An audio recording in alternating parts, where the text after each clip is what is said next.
Hello again, long-suffering lot. Today we're going to do Carolingian, and I'm going to tell you about Carolingian before I start. Have you heard of Emperor Charlemagne? Have you heard of Alcuin of York? Well, Charlemagne, he was in the 8th century, and he was semi-literate. And he asked Alcuin of York, who was a Benedictine monk and a man of letters, shall we say. They became friends. And I don't think he used these words like, "Hey, Alcuin, can you come over and sort out my library for me?" But it was words to that effect. And Alcuin of York went to his court, and he and his team, it wasn't just him alone, they designed a script that the emperor could read. It's called Carolingian, or sometimes called Caroline, because Charlemagne's name in Latin is Carolus. So this script is probably, of all of them, the easiest to write. It was taken by a man called Edward Johnson in the early 20th century as his basis for foundation hand. So one of the reasons I don't teach this one at the shows is because it's really a bit boring. It doesn't really kind of get your juices flowing. It's a bit ordinary looking. But nevertheless, it's easy to read, and for its day, it was cutting edge. So this script keeps its angle constantly. So you've got nothing weird going on there. And it's got a very simple serif. It's called a clubbed serif. And that's about all of it, really. It's just how it is. And I am derelict in my duties if I don't show it to you. But this is the last script that I'm going to show you. Because once we get past this, we start going into the transitional Gothic and then into full Gothic with the textura quadrata and the priscisis and all that. And that's out of the period that we're actually covering here, because I'm doing all this with the Anglo-Saxon groups and the early Christian groups. So off we go. Good luck to all of you. So I've got my trusty Anne at my shoulder again. So say hello, Anne. Hello, Anne. Can I tell them about show you a picture of you yet? No, I can tell that. Okay. Right. So we're just going to do a quick recap of what we did last time. The as you remember, the half insular majuscule, for two reasons. First of all, I like to remind you of what we were talking about. It's always wise to do that. And secondly, I was at Lindisfarne last weekend, and I was sitting in the garden doing some homework for something else that I was up to. So I discovered with the Lindisfarne majuscules, that you do need this one to be slightly shorter than the other one. This needs to be 4 nib heights. Can you see that? And I was just writing this just to get the feel of what the differences are, because I normally do Book of Kells majuscules and not this one. And this one is very slightly different. So when you come across any manuscript and it's not exactly like the Book of Kells, it may well, it's probably because it's from another book and you had a different scribe and a slightly different period. This one is the beginning of this sort of 8th century.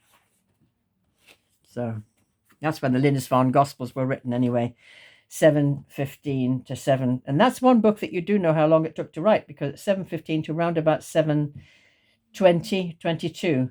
Okay, so after I'd written that, I sat and I wrote this out. And this says it all. The Lindisfarne Gospel style has shorter downstrokes. That's on the N. It doesn't go below the line. Than the Book of Kells. Rounder letters. I covered that last time. You don't have that flattened T or the C. It's rounded. And it's more spaced out. That means the letters are further apart. And sometimes they had a hooked end. And that's just as you're coming out of that bottom curve, your quill, if you're holding it in the right kind of angle, will start going thick again. And that's frequently in that book. The Book of Kells has thicker downstrokes on the bottom third. It's very slightly taller. Well, it is with me. And it's got bigger serifs. It's got really chunky serifs in the corner. The wedges are bigger than on this script. As you can see here, look there and there, little small ones. And it's got a tighter, the letters are tighter together. So there we go.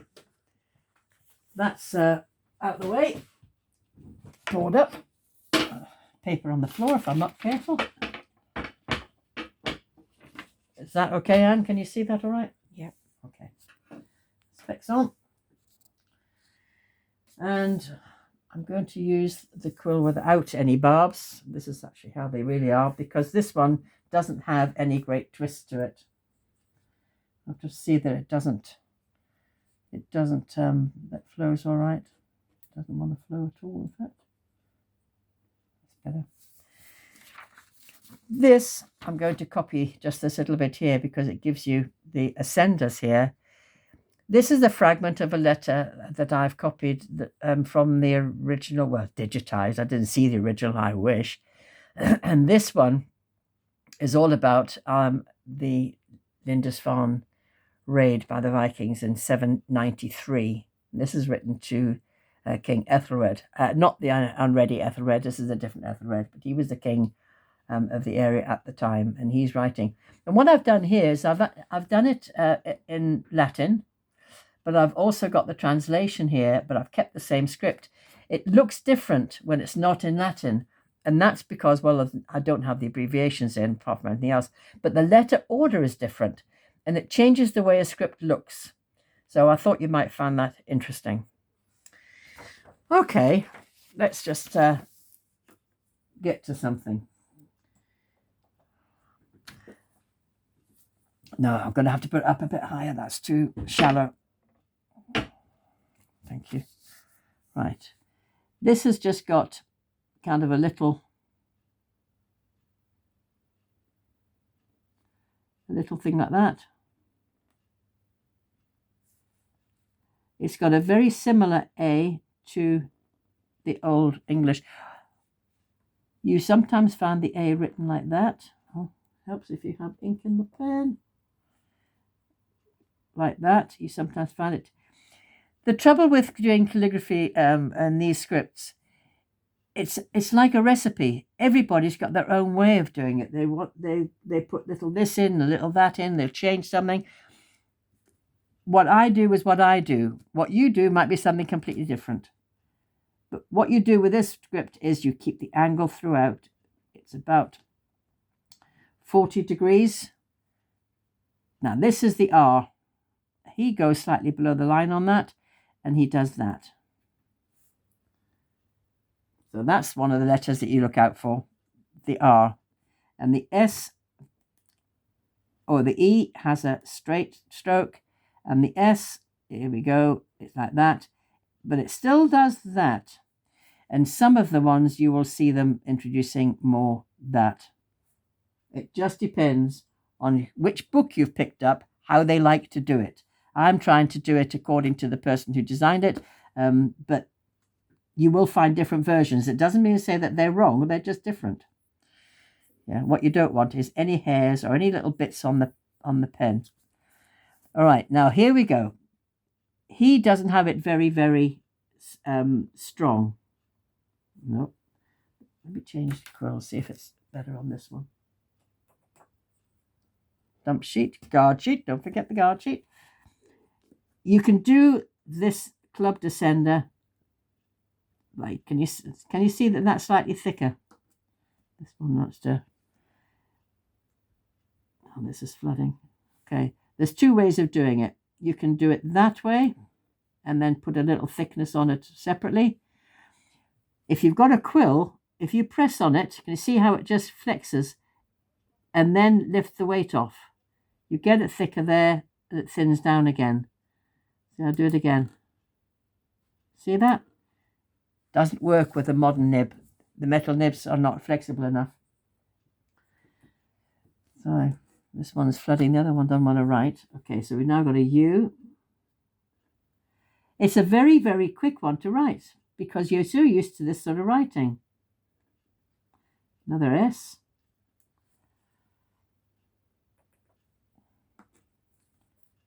T. But this is, you can probably learn to write this one in a couple of minutes.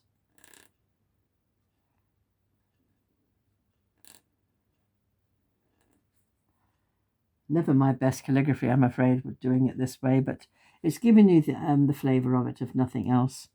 And it tells you, this is the whole idea, is what to look for. And what you're looking for here is the R's and the S and the E.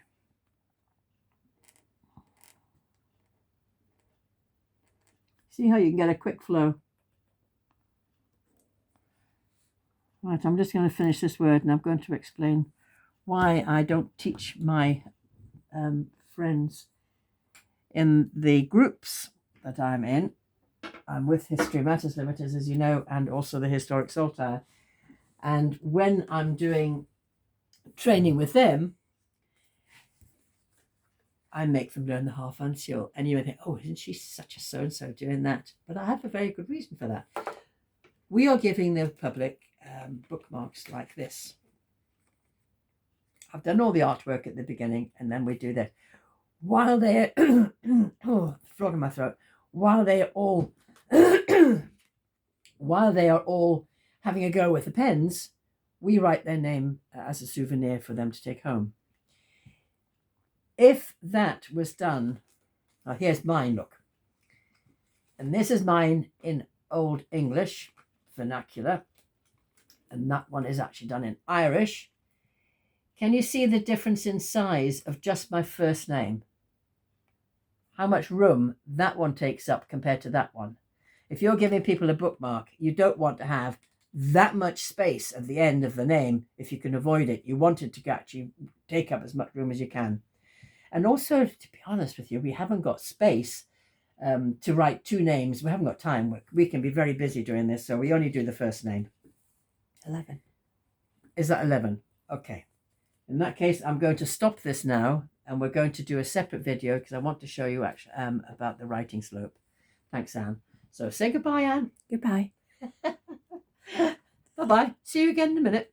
Bye.